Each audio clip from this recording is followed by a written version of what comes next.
Hey guys, welcome back to the channel, and it's your girl Phoebe, and today we are going to be talking about my beloved character Deadpool. And as you guys must be waiting for it, because I had a lot of requests for Deadpool coming up that we have a review on him. So today we're going to be talking about three things. The first one being, well, about Deadpool himself, about how to build him. The second one is about understanding Deadpool and his characteristics and mechanisms in the game, and the third one being his gameplay. But before that, what do we have on the right side here?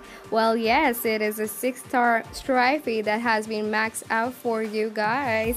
So yes, wait for the review. Right after Deadpool will be dropping a Strifey review. So well, wait for that, and let's begin with Deadpool first. So over here I have a Deadpool that has been maxed out, and not only in mastery and levels, I literally mean maxed out, because if you see the details over here, we have all the attack speed, crit damage, ignore defense, and skill cooldown reduction, which is at a maxed out stage over here. And other than that, another important characteristic for a toon to be maxed out is crit rate. But if you have crit damage maxed out, well, you can skip on the crit rate part, because either of the two gets maxed out most of the time. So over here, as you can see, we have 4 stats that are maxed out, which is great for a character.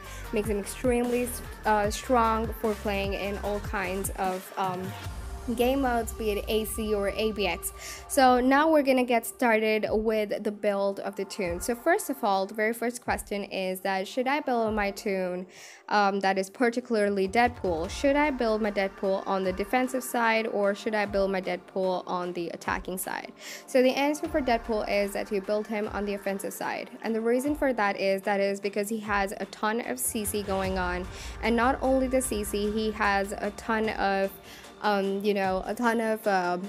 CC and a ton of iframes, so he's not gonna die out easily. And even not CC and iframes are enough, then you also have a ton of recovery on this guy, so you don't have to worry about his survival. So we're gonna focus on building him on the offensive side, because his damage value is really high. He has a very good attack value, and not only I mean by the attack value that you can see over here, that is, I'm not talking about the physical attack value, I'm actually talking about the amount of damage that he deals to the character. So that is amazing. So you build this character on the attacking side, and for that you will be requiring an attacking ISO 8. So over here I have Overdrive equipped, which gives you an ignore defense bump and all attack, all defense, crit rate, and crit damage, which is perfect for this character.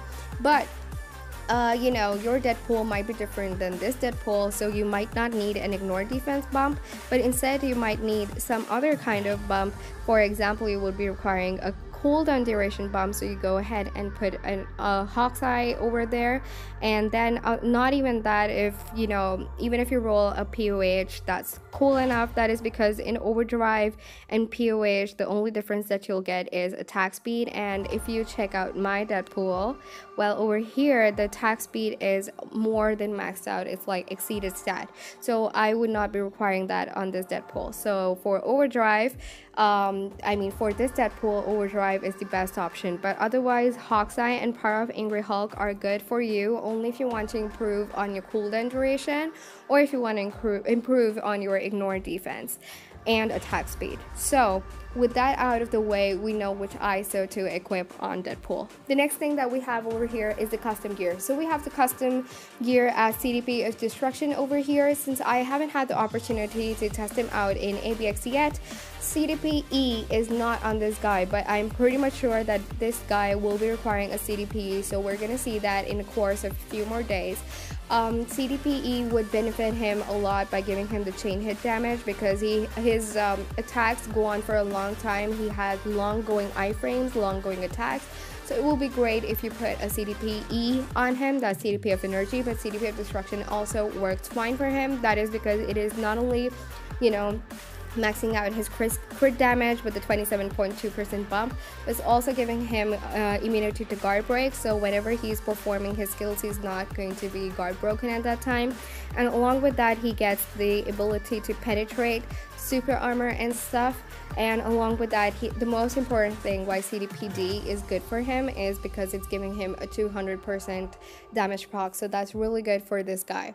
Now we're gonna move over to the build. Over here, as you can see, we have Urus over here for physical attack maxing out and the attack speed for taking up his stats. Then we have crit rate, and these Urus are the dodge Urus. Well, these have been just put in place because you know, the rest of the stats have already been maxed out, so that's not of any trouble to put there.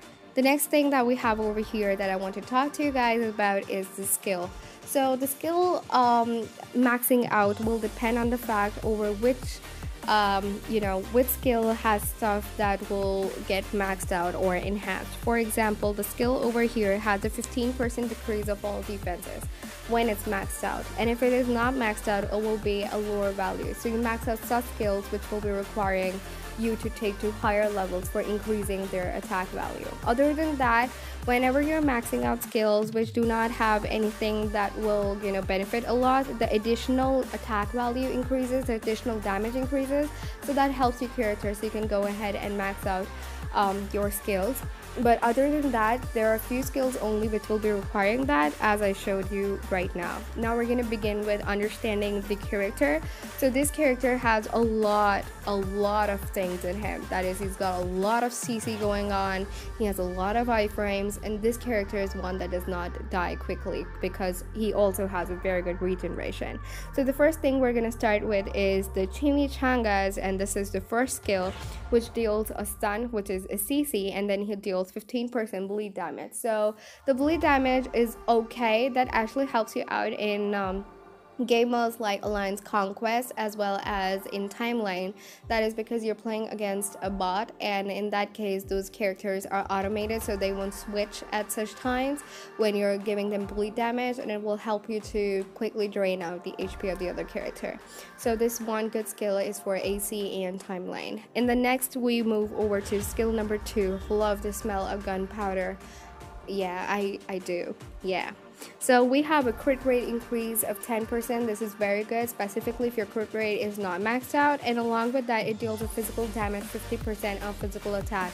In case I haven't told you guys, this is a physical attack character, and the one way you can find that out is by looking at the stat that is mentioned on your page over here, just right below the max level. It shows physical attack 18k, so that is how you know your character is physical or what. And another way to find that out is when you see physical damage, 50% of physical attack. It means it will be dealing damage, which is some percentage of the physical attack value that you have. The next skill we have over here is skill numero 3, that is Cool Finale, which is again having a stun. That is again another CC. And along with that, it is very good for your enemies because it will be decreasing the defenses of the enemies, and it also has the ability to stack up, which means your the defense will be taken down up to 45%. And then it has a super armor on it with an all defense increase, so it will take your guard up and provide you physical damage, 85% of physical attack. The next thing we have over here is healing factor, which is the passive. Is perfect for Deadpool because whenever the HP is below 20%, that is whenever you think you're about to die, well, close to 50% of your life is regenerated because 45% recovery of max HP, which is perfect, which is why I say that this character does not require a defensive build at all. He can survive on his own without any help. And then we have over here is skill numero 4, that is quick work, and over here we're having another CC that is paralyzed for 1.7 seconds. Well, that is pretty awkward. You could have made him 2 seconds already, guys. And then we have the attack value bump over here by having 15% increase to all attacks, all speeds, crit rate, and removes the effect of incapacitation. So that is one really good skill over there. That is because he can face Strifey over there because he has the skill of incapacitation. So that's a really good thing. And along with that, he has a very good attack in the attack damage value in this skill because he has a physical damage at 188% of physical attack, and the additional damage is also very good. That is 1k, so that's good. Next we have skill number 5, that is dramatic scene, and in dramatic scene we're having an 80% chance to penetrate super armor, barrier, shield, and all damage immune effect, and custom gear over here gives him a 30% chance to penetrate. So if we get both of them moving together, that's a really good thing for him, because well, the chance increases for the piercing effect. Next we have is the 100% chance to immunity for all damage. So this skill is super good because this is a very long iframe, and along with that it gives him an immunity to all damage, so he's not going to take any hits at all. So that's real good, really good for a character. Next we have is the leadership over here that we can see it is not only giving him a freaking recovery rate. So this is like working in with the passive. So if you can see, oh, here's the passive. So you're not only having a recovery over there, you're also having a recovery in the leadership. So you're having a 6% increase of recovery rate, and over here you're having a 45% recovery. So this is aiding the passive, and along with that the skill that gives him the recovery. Along with that, he gets a bump in his damage by having an all attack, increase by 35%, defense decrease, and speed increase. And since he's a speed character, this leadership is very good for him. Next we have is the tier 2 passive, in which he's getting whenever his HP is below 99%. So each time you take a hit, this is gonna get activated in case your HP is 100%. So you take one hit and then this activates with the guaranteed crit rate by 20%. So well, if you don't have a crit rate maxed out, this is really good for you. And then you have a skill damage increase by 32% and increased bonus damage by 15%. So on the safe side, you can say that this bump is going on like forever. Yeah, literally forever, unless your HP gets maxed out, and then you have a 4% recovery of max HP. So he's got a lot of HP stuff going on, no need to take him to the defensive side. So that's the best part about Deadpool. He can survive on his own, he's very hard hitting, has a lot of iframes, a lot of CC. So well, to safely say that this character will also be doing a ton of damage in ABX, I'm looking forward to it, like literally looking forward to it.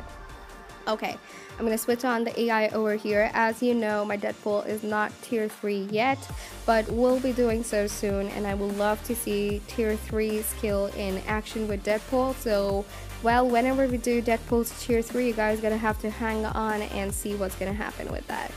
Oh, come on guys, crowd on near me. Come near me. Okay, that's a good crowd to work on. So we have skill number 5. This is a very good iframe, which also deals a stun and bleed damage. As you can see over here, has a good area for hitting, so I really much like this skill. Whenever you're in danger or something, this is a partial iframe if you actually correctly observe, but it deals a stun till the partial part begins. So you can say for the safe side that when you're dealing with a small group of enemies, it's gonna keep you safe. Next we have is skill number 3, and this skill is also an iframe over here. So this is a kind of a partial iframe. That is because when he hits, well, you can say it's a full iframe. I can say so. Just give me a sec, guys. Well, you can safely say that it's a complete iframe. So over here, Deadpool gives the hit and then takes out his sword again. So this is a really good skill. Next we have a skill number 3, and this skill is very hard hitting because first we have the slashes and the boomerangs going on, and then we have the bombs going on, which is really cool. So here we go, we give a hit to the guys, we provide them what they need, a good kick on the ass. Then we have a skill number 4 over here. There's a good big boomerang going on, and the number of hits is insane with this guy, because over here we're not only dealing a ton of hits, we're also dealing bleed damage, and it's a fairly long iframe. It's like, oh, you thought it was over? See, it's like that. Oh, you thought it's over, dude? You really thought it's over? Fuck you. Yeah, I'm just talking about that. And then we have is skill number 5. This is an insane iframe where he comes on a helicopter and goes around bombing, shooting, lighting up the screen on fire. It's crazy. So this is an iframe and also gives him immunity, which is amazing for him because by the time he's gonna be down, he's gonna be ready for taking on the next skill. So this is a fairly long skill, and he's not gonna be taking any hits because there's too much action going on in the screen. Well, we don't have him at tier 3 here, but I thought I would just show you the tier 3 skill over here and explain it. This is a fairly long iframe. It's just like too long, extremely long, and it keeps hitting, and that's why I absolutely love the tier 3 skill of Deadpool. It deals a ton of damage. So whenever you're going to head on for any world boss or stuff that you're gonna go on with, skill number 5, 4, and tier 3 skill are just gonna kill it. Like literally, they're just gonna kill it. Yeah, I think I have not shown you. Yes, I hadn't shown you, so I'm gonna show you the tier 3 skill as well and explain it. So you're gonna have a decrease to defenses because he has them a lot and stack up to 100%. And then he also has the damage proc here, not a proc, well, a bump here, because he's gonna get increased damage to 50% for one attack. So that's gonna increase the bump more and more. So you've got a tier 2 passive going on here, because whenever his HP is below 99%, so you can say it's safely to say that it's gonna be activated for a long time. So you're gonna get a skill damage bump over here, then you're gonna get a huge bump over here with the damage increase for one attack, which means the tier 3 skill will have a damage bump by 50%, and then you have an 80% chance to penetrate all the barrier, shield, immunity to damage and stuff. So, well guys, that is what I have here for explaining to you guys for Deadpool over here. And well, that is it that I have for you guys. Now we're gonna head over to the third part, and that is where we're gonna see the play that we have with Deadpool. We're gonna go around and test him out in World Boss. So let's see what happens in that. I'll meet you guys in the next video with Strifey, and thanks so much for watching. I love you guys so much. Bye bye.